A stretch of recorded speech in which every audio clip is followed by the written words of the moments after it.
Marcos capítulo 8, versículo 34 e 35, tá bom? Esse é o texto que nós vamos meditar nessa manhã, ok? Nós vamos pensar a respeito das verdadeiras marcas de um discípulo, né? Quais são as verdadeiras marcas de um discípulo? E aí Cristo vai falar a respeito disso, nestes versículos que nós acabamos de ler, tá certo? Bem, meus irmãos, há muito tempo atrás, tá, nos idos de um futebol bem jogado pela nossa seleção brasileira, né, numa época em que quando a seleção brasileira jogava com seleções como, por exemplo, Islândia, Venezuela, tá, e outras tantas da mesma qualidade, tá bom? O placar era sempre elástico, então eram coisas assim de tipo 8-0, 6-0, 7-0, 2-0 era para aquecer o time, tá? 2-0, pronto, agora estamos aquecidos, agora é para valer, tá? Antigamente. E aí houve uma época, uma partida que muito interessante, em que o Brasil jogou com a Venezuela. E aí o jogo, por incrível que pareça, meus irmãos, terminou 3-0. E aí o repórter chegou para o jogador da seleção venezuelana e perguntou: e aí, como é que você se sente, né, após essa partida? E aí o jogador da Venezuela respondeu: olha, hoje nós estamos extremamente felizes que nós conseguimos cumprir o nosso objetivo, né, e estamos muito satisfeitos, olha. E ele assim, extremamente cansado, ofegante, e comemorando, celebrando que ele perdeu de 3-0. Né? E aí nisso, meus irmãos, está exatamente o grande lance, o grande gancho para o pensamento da nossa reflexão desta manhã, que é a seguinte, né? Será que nós estamos prontos e conseguimos encontrar felicidade e plenitude para os nossos corações quando somos colocados diante de uma derrota, diante de uma perda? Será que estamos prontos e preparados espiritualmente para perdermos a nós mesmos, para ganharmos a eternidade? Porque para aqueles jogadores da Venezuela, pouco importava o placar. Pouco importava o tamanho. O tamanho naquele dia foi ótimo, perdemos. Mas o mais importante, sabe o que é? É porque hoje eu pude jogar com o Ronaldo, hoje eu pude jogar com o Roberto Carlos, hoje eu pude jogar com o Tafarel, hoje eu pude ver os meus ídolos, aqueles que eu admiro. E ainda perdi de 3. Será que estamos prontos para perder a nossa reputação? Estamos prontos para perder, às vezes, oportunidades por amor a Cristo, por amor àquele que nos salvou? É sobre isso que eu gostaria de falar, meus irmãos, nessa manhã. E como, né, está bem acordado com vocês, hoje é para falar sobre a sabedoria dos homens. O contexto a qual Jesus fala exatamente, olha, aquele que quiser salvar a sua vida, precisa perdê-la. Porque aquele que perde, esse sim é que salva. Esse sim é que ganha. Qual é o contexto que levou Jesus a falar isso? No mesmo capítulo 8, Jesus então para conversar com os seus discípulos. Então ele está ali com os 12, está conversando com eles, e ele solta uma pergunta no meio dos discípulos. E aí vocês, quem vocês estão ouvindo aí que as pessoas dizem que sou? Ah, uns dizem que você é Elias, outros dizem que você é um profeta. Mas e vocês? E aí Pedro, né, como a gente já sabe da personalidade dele, do jeitão dele, toma a frente, a palavra, chega então diante de Jesus e fala: tu és o Cristo. Tu és o Cristo. Ou seja, Pedro reconhece que Jesus é o Messias, é o ungido, porque é isso que a palavra Cristo representa. E aí Jesus fala assim, ó, muito bem, tá? Mas ó, fala para ninguém. Porque isso aí quem revelou não foi a carne, foi o Espírito. Então, ó, quietinho. E aí, visto Jesus que os discípulos já entenderam a mensagem, que ele é o Cristo, aí ele vai explicar para os discípulos qual que é o ministério do Cristo. Bem, o Cristo veio para morrer, para ir para a cruz, e ao terceiro dia ele vai ressuscitar. Aí o mesmo Pedro, que confessou e reconheceu que ele era ungido, o Messias, chega para Jesus, Jesus, faz favor, Jesus, faz favor, vem aqui, vem aqui. O que foi, Pedro? Não, Jesus, peraí, só um minutinho. O texto diz que Pedro chama Jesus à parte, e aí eu fico imaginando até Pedro, né? Querendo demonstrar uma certa liderança diante do Messias, o Cristo, envolve Cristo com seus braços e chega assim, Jesus, que negócio é esse? Como assim? Você vai morrer? Não, para com essas conversas. Isso aí vai estragar o trabalho. Não, olha o ministério, olha a multidão que está acompanhando a gente. Essa sua conversa aí não é popular, não. O povo vai embora. Falar de morrer, falar de cruz. Não, pessoal, você vai espantar o público. Né? Pedro daria um bom gerente de marketing, né? Não, a mensagem não é boa, não. Vai espantar o pessoal. Aí Jesus olha para ele assim, né? E o repreende. Sai daqui, Satanás. Fala das coisas dos homens. E não entende das coisas eternas. E aí depois dessa repreensão, o que ele faz? Versículos 34 e 35, a qual nós acabamos de ler. O versículo 34 diz assim, Jesus chamou os discípulos e a multidão. Ele chamou a multidão, por quê? Porque o que ele tem para falar é algo importante. O que ele tem para dizer é algo extremamente importante, que não deveria ser ouvido apenas pelos 12, por um fórum íntimo. Cristo vai falar a respeito daqueles que querem segui-lo, não apenas os 12, mas toda a multidão. E ele vai dizer o seguinte, ó, para evitar problemas como esse com Pedro, eu vou falar logo com todo mundo, porque aí já, o que fala para um já fala para todos e já serve. E aí ele chama a multidão. Chama a multidão junto com os discípulos, após essa conversa com Pedro. É exatamente isso que Jesus faz. Por quê, meus irmãos? Para demonstrar que toda a relação com a vida eterna que a gente vai desenvolvendo numa vida de discipulado é para qualquer um. É para qualquer pessoa. Você, talvez, como o reverendo Marcos ontem perguntou, 10, 15, 20, 30 anos de evangelho, e talvez ontem, com vergonha, você tenha dito, eu estou na igreja faz um mês. Eu estou na igreja 6 meses. Então, o chamado para discipulado, para ser discípulo, é tanto para aqueles que têm 40, 30, 20 anos de igreja, mas é também para você que acabou de chegar. É para todos. Cristo anuncia as marcas do verdadeiro discipulado, não apenas para a gente experiente na fé, mas para você que acabou de chegar. Para você que está ouvindo a mensagem do Evangelho pela primeira vez na sua vida, talvez. Porque um amigo seu te trouxe para esse acampamento.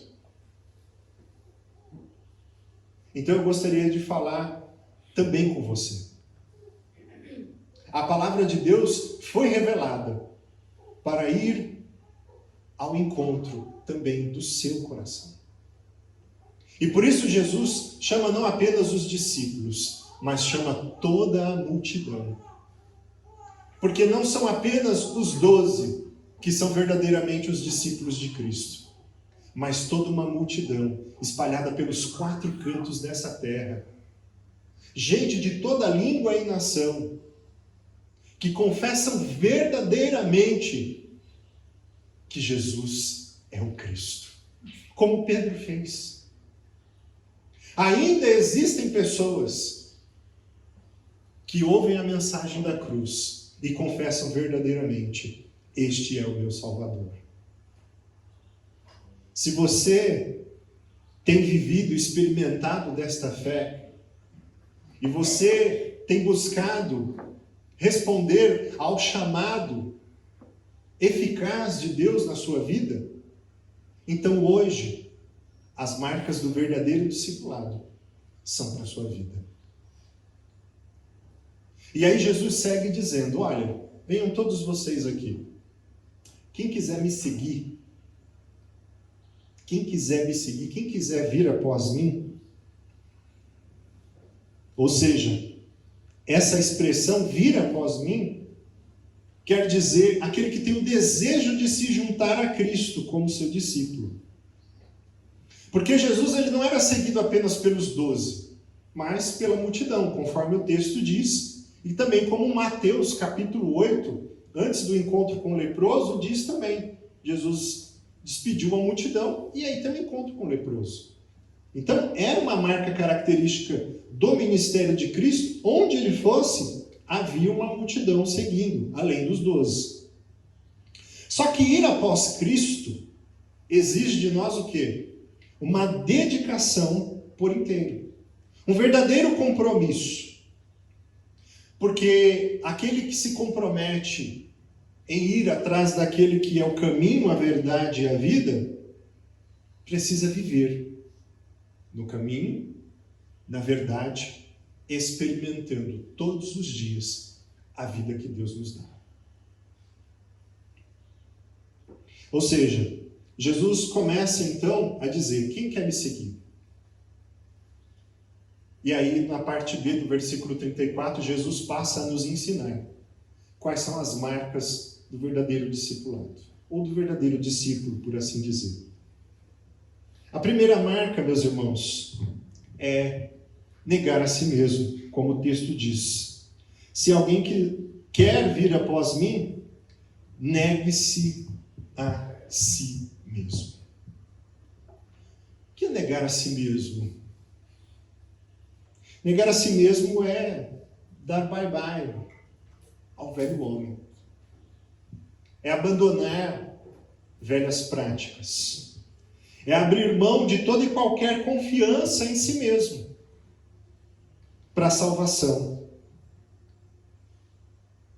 Mas talvez a nossa mente, por conta ainda do resquício do velho homem, só consiga se ater em abrir mão de hábitos aparentes.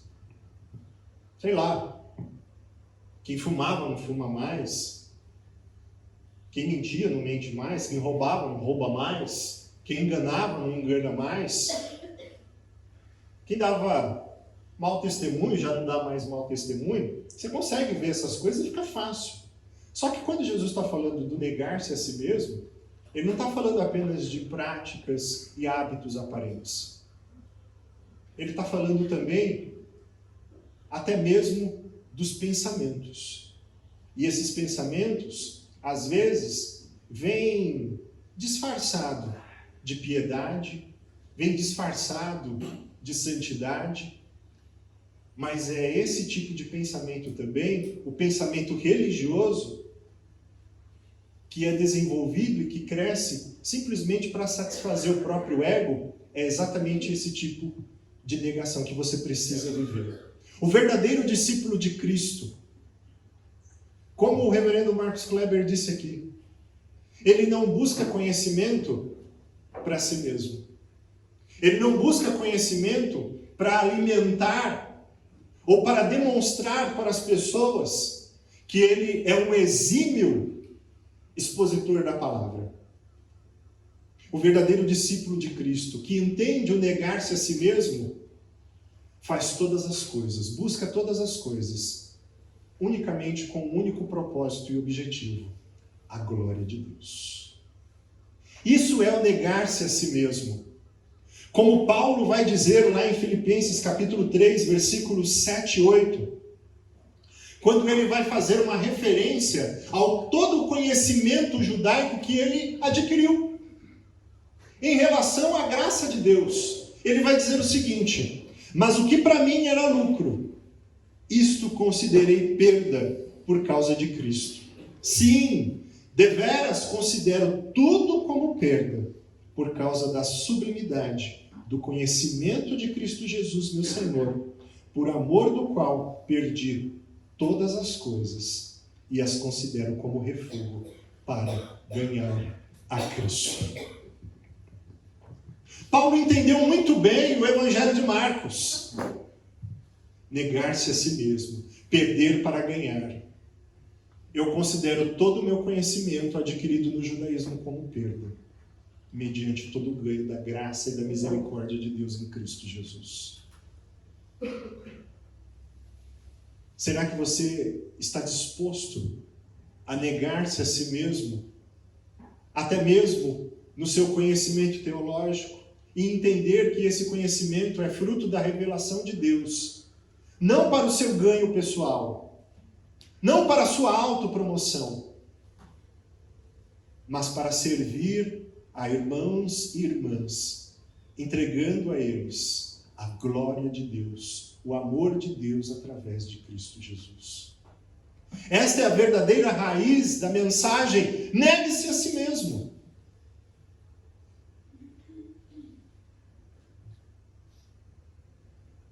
Esta negação é recusar-se ser guiado pelos próprios interesses, pelos próprios desejos e necessidades. É abrir mão do controle.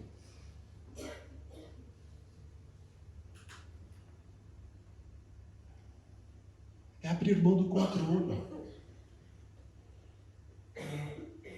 Numa vida altamente marcada pela tecnologia, tudo hoje funciona com simples apertar de botão. Hoje, ainda mais com um simples comando de voz. Alexa, faça tal coisa. Alexa, qual é a hora? Alexa, qual é a previsão do tempo? Alexa, qual que é isso?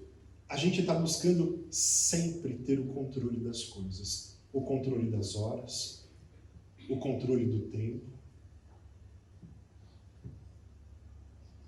E às vezes queremos ter o controle da nossa própria alma. Um discípulo de Cristo que entendeu o poder da mensagem do Evangelho sabe muito bem que toda e qualquer tentativa de controle estará fadada ao fracasso. Quando você estiver sem saída, quando você estiver em desespero e angustiado, se perguntando: eu já não sei mais o que fazer, negue-se a si mesmo. Perca-se para ter um encontro com aquele que trará paz, salvação e alegria ao seu coração. Negue-se a si mesmo, perca-se completamente, entregue-se. É abrir mão da própria identidade, da própria autodeterminação. Eu sou assim. Não, meus irmãos, no reino de Deus não tem eu sou assim.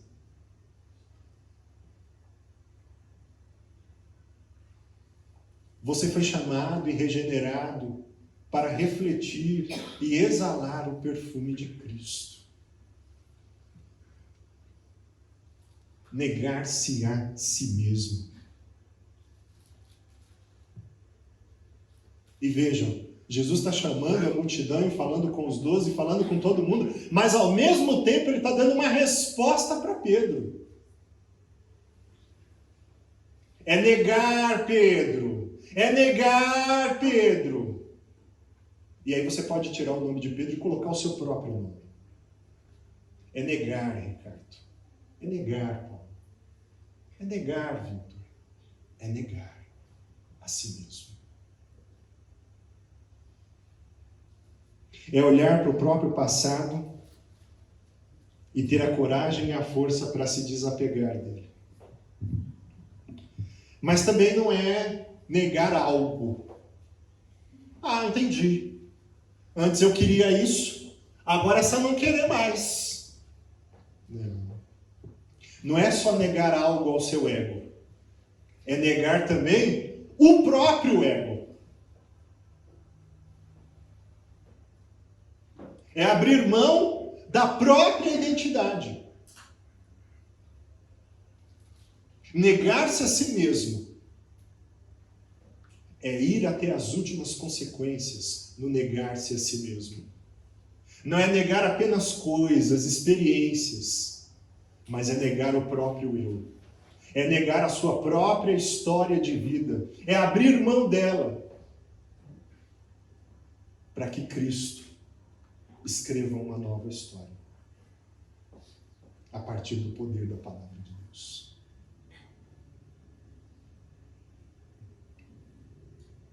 É fazer igual como Paulo, quando ele diz assim lá em Gálatas capítulo 2, versículo 20. Fui crucificado com Cristo. Assim já não sou eu quem vive, mas Cristo vive em mim.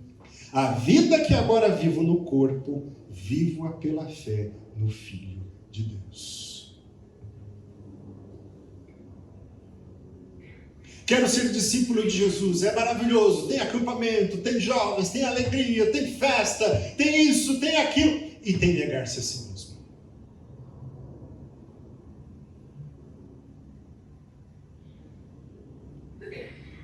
Tem que abrir mão de si mesmo. Tem que viver a sua vida com fé no Filho de Deus.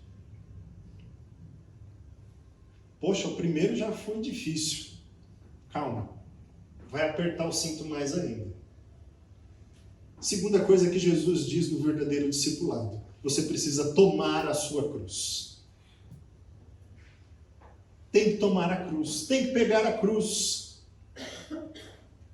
Para os leitores de Marcos e para os ouvintes de Jesus, a cruz tinha um peso significativo. Cruz era sinônimo e significado de uma morte humilhante, de ser exposto ao escárnio. Poxa, tomar a cruz é pegar um objeto que denuncia a sua pena, que diz que você é um criminoso condenado, e enquanto carrega o instrumento da pena, você ainda é açoitado, chicoteado, humilhado e zombado. Como o reverendo Marcos Kleber muito bem expôs aqui também.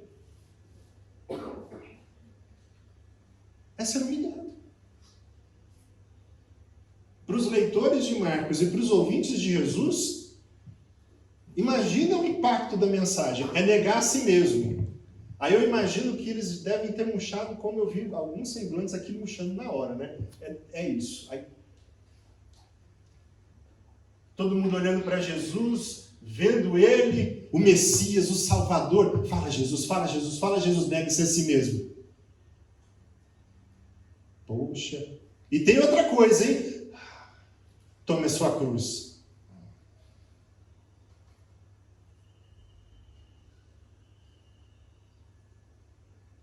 É cruz mesmo, Jesus? É. Para Marcos, cruz tem um preço literal mesmo. É estar disposto a enfrentar a própria morte. Mas já para Lucas, ele faz um acréscimo de uma sentença. É tomar a sua cruz diariamente. Então, provavelmente, Lucas estava fazendo uma interpretação metafórica. Mas pouco importa, meus irmãos, se do ponto de vista de Marcos, literal, ou do ponto de vista de Lucas, metafórico, o peso é o mesmo. Tomar a sua cruz é estar pronto a enfrentar a morte da sua reputação. enfrentar a morte da sua popularidade, enfrentar a morte de toda uma imagem construída, seja lá onde foi que você construiu essa imagem. Poxa, meu, antes de você conhecer Jesus, você era uma pessoa tão bacana, você não tinha essas conversas aí sérias, essas coisas de salvação, essas coisas de pecado, você não falava dessas coisas. Aí agora você vê que essas conversas, fala que a gente tem que ser salvo, fala que tem um Salvador, fala que a gente está em pecado. Você está pronto para isso? Tomar a cruz é isso, todos os dias.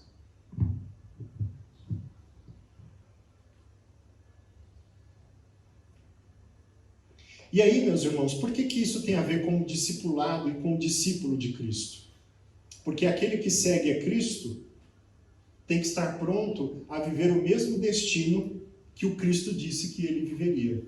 E Cristo disse que ele morreria e ressuscitaria no terceiro dia. Você está pronto para viver isso? Você está pronto para morrer pela causa do Evangelho? Será que estamos prontos para nos entregarmos à morte? Não importa, meus irmãos, se é literal ou metafórica, como eu já disse. O questionamento continua o mesmo. Será que nós, enquanto discípulos, estamos prontos a seguir o nosso Salvador e caminharmos a marcha da morte? Porque Paulo, parafraseando o Salmo 44, versículo 22, lá em Romanos 8:36, diz assim: por amor de ti, somos entregues à morte o dia todo. Fomos considerados como ovelhas para o matador. E aí tem um outro ponto, né, meus irmãos? Porque a cruz era uma ação coercitiva. O sujeito recebia a pena, tinha que pegar a cruz e vai, porque eu estou mandando.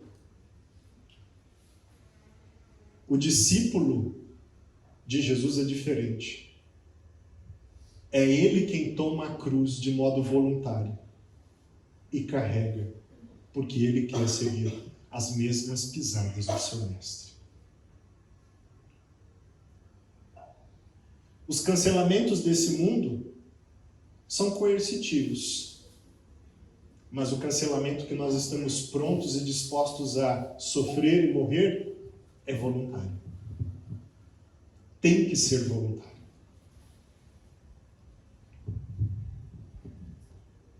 Terceira marca do verdadeiro discípulo, meus irmãos, é segui-lo. Negue-se a si mesmo, tome a sua cruz e siga-me. Aqui o siga-me é o mesmo quando André e Pedro são comissionados na beira do mar, quando estão lançando as redes, e imediatamente eles largaram tudo e foram atrás de Jesus.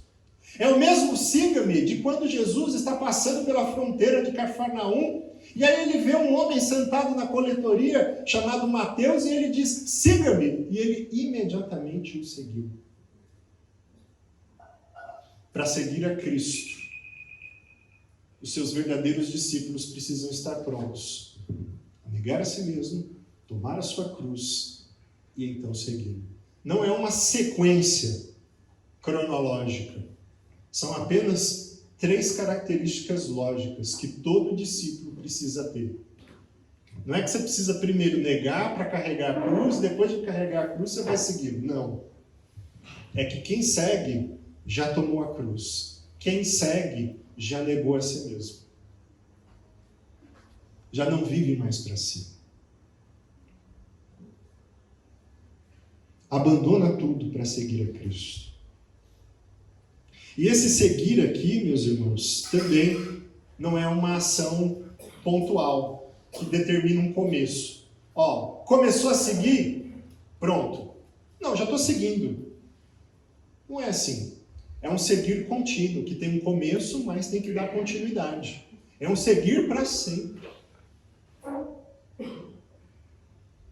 E esse seguir para sempre tem reflexo às vezes na nossa vida, ou às vezes num evangelho superficial. Você talvez pode ter ouvido as palestras, as mensagens e ter dito assim, boa essa mensagem, bonita essa palavra, gostei desse pastor, interessante o que ele disse. Mas e o seguir? E a continuidade? E depois da mensagem? O que você tem feito da sua vida? Vai colocá-la em prática? Ou vai ficar só nisso mesmo? É bonito, é interessante. Seguir é colocar em prática. É pegar as palavras do Salvador, compreendê-la, mas vivê-la. Incorporá-la todos os dias, no seu trabalho, nos seus relacionamentos, nos seus estudos, nas suas pesquisas, na forma como você cultua a Deus. Essa prática de segui-lo significa andar nos mesmos passos de Jesus. Vamos abrir 1 Pedro 2, 21?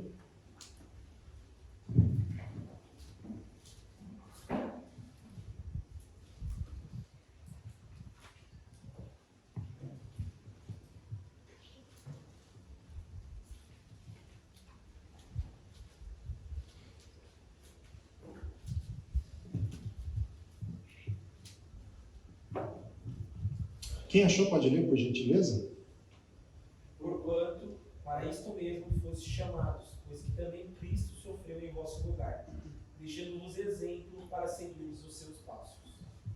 Pedro entendeu. Pedro entendeu o recado de Jesus na mensagem para os 12 e a multidão. Tanto que ele vai registrar. Seguir a Jesus é andar nos mesmos passos que ele. É estar pronto a andar por onde ele andou. Cristo andou no Gólgota, eu também andarei. Cristo enfrentou a cruz, eu também vou enfrentar. Cristo foi humilhado, eu também estou disposto a me humilhar. E aí, meus irmãos, no versículo 35, para a gente encerrar, eu quero falar sobre a amplitude do verdadeiro discipulado. Que exatamente está nesse jogo de palavras que Jesus apresenta de maneira bem proverbial. Quem quiser, ou melhor, né? Quem quiser, pois, salvar a sua vida, perdê-la-á. E quem perdê-la, ganhará. Quem quiser, pois, salvar a sua vida, perdê-la. É como se Jesus estivesse dizendo assim, enquanto você quiser, enquanto você estiver querendo se salvar por si mesmo, você só tem a perder quanto às coisas da eternidade. Porque era exatamente isso que Pedro fez. Não, Jesus, para com esse negócio de morte. Para de falar desse negócio que você vai perecer. Isso daí vai estragar, entendeu? A nossa popularidade. Entendeu? Você precisa falar frases virais. Você precisa falar frases que peguem, comovam o coração das pessoas, entendeu? Faça o povo chorar, rir, saltar de alegria, sair daqui dando cambalhota. E aí Jesus chega e fala assim, quem quiser salvar a si mesmo, perde. Perde. Por que perde? Porque o tipo de pensamento de Pedro é o pensamento dualista. É o pensamento e do tipo de sabedoria que a humanidade está cheia. Que hora ou outra, de vez em quando, aparece dentro da igreja. Que é o tal do dualismo. Gente que está na igreja e que divide a vida entre o sagrado e o profano. As coisas da igreja e as coisas seculares. Esse dualismo, meus irmãos, ele é doentio, porque ele não compreende, ele não bebe da essência e da fonte da eternidade em sua plenitude. É como se dissesse assim, não, eu fui salvo, para quê? Para coisas espirituais. E a sua vida como um todo? Não, eu fui salvo para orar, eu fui salvo para ler a Bíblia. Ótimo, você encontrou os meios de graça. E o que você faz com isso? E aí a pessoa só vive a sua espiritualidade aonde? Entre quatro paredes, dentro de uma igreja. Ele só ora quando está na igreja, ele só lê a Bíblia quando ele está na igreja, ele só é piedoso quando ele está na igreja, no meio dos irmãos. Esse é o tipo de pensamento dualista, que limita e fragmenta a redenção, esvaziando ela de todo o seu sentido e significado. Porque quando nós fomos salvos e redimidos, o sangue não lavou apenas parte da nossa existência, mas lavou eu e você por inteiro, por completo. Não é pela metade. E a mensagem do Evangelho é uma mensagem poderosa, porque ela salva o homem por inteiro. Ela é de natureza divina e espiritual, mas tem impactos na vida do homem por completo. Ela é espiritual, mas precisa dar sinais nos seus relacionamentos. Ela é espiritual, mas precisa surgir e dar evidências do seu poder no seu trabalho. Pedro não estava entendendo isso. Para Pedro, a mensagem tinha que ser um negócio assim, ó, quentinho, fofinho, tipo chocolate quente debaixo das cobertas. Essa mensagem aí não dá, Jesus, não dá para colocar na vida. É difícil, Jesus. Tem que ser fofinha, quentinha. Aí Jesus fala, não. Pedro, você está dividindo as coisas demais. O problema desse tipo de pensamento é que ele enxerga a redenção e a santificação com aplicações apenas em áreas limitadas da vida.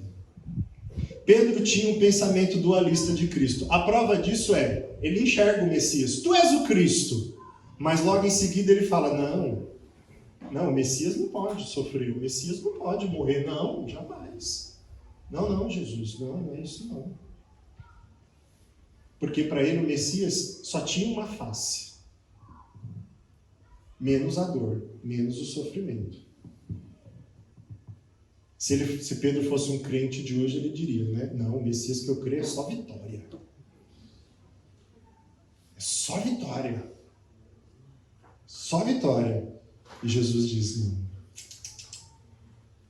Infelizmente, ainda existem muitos Pedros que vivem seu discipulado fora de Cristo, colocando ideologias humanas, experiências arrebatadoras como meios de graça. O sentido bíblico de vida, meus irmãos, aqui no texto, é a vida por inteiro mesmo. Tá bom? E aí o versículo 35, o finalzinho dele, para nós encerrarmos, diz assim: quem perder a vida por causa de mim e do Evangelho, salva-la. Esse é o alcance e a amplitude do verdadeiro discípulo, ou do verdadeiro discipulado. A mensagem de Deus é aquele que se dispõe a viver pela causa do Evangelho. O tema do acampamento não é Sabe a Loucura? Muito bem, quero apresentar a vocês uma loucura, a loucura do Evangelho. Viver por Ele, viver através dEle, respirar Ele, meditar nele dia e noite, como os homens leram no Salmo 1, versículo 2. Porque essa mensagem que o mundo não entendeu é a mensagem que fará você, seus amigos, seus familiares encontrar a verdadeira vida. No começo pode parecer confuso e talvez você se sinta até perdido no volume de informações que você tem recebido. Mas calma, fique em paz.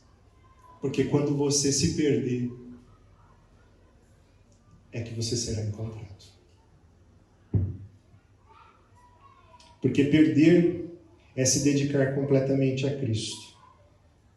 Jesus requer dos seus discípulos devoção absoluta em todas as esferas da nossa vida.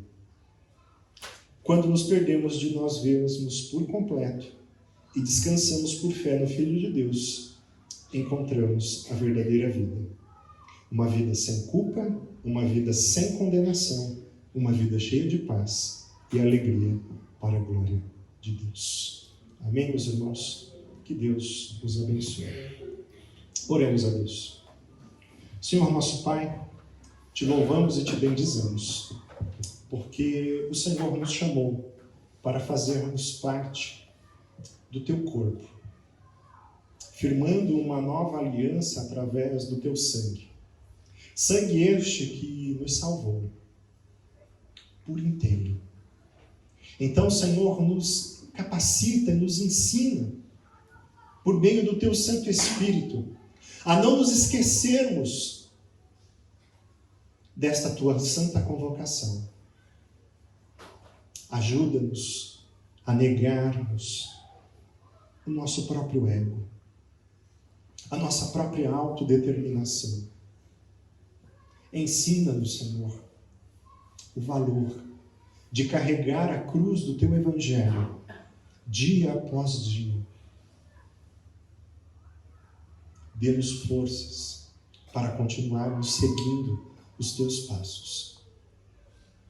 Ainda que os teus passos nos levem para o vale da sombra da morte, que o nosso coração venha sempre se lembrar que tu és o nosso bom pastor. E ainda que estejamos num vale escuro, sentindo-se perdido, que possamos ser encontrados por ti, o nosso bom pastor. Ensina-nos, Senhor, a sermos bons discípulos, boas ovelhas do teu rebanho, e que mesmo perdidos, possamos nos lembrar que o Senhor estará sempre presente ao nosso lado, pronto e disposto a nos ajudar e a nos salvar. Levanta os fracos pela tua forte mão. Fortalece, Senhor, os pés daqueles que têm fraquejado na fé. E, Senhor, aquece os corações daqueles que estavam pensando em desanimar da tua causa e do teu Evangelho. Por isso nós te louvamos por esta palavra, a qual o Senhor nos deixou através do teu Filho amado, Jesus Cristo. Amém.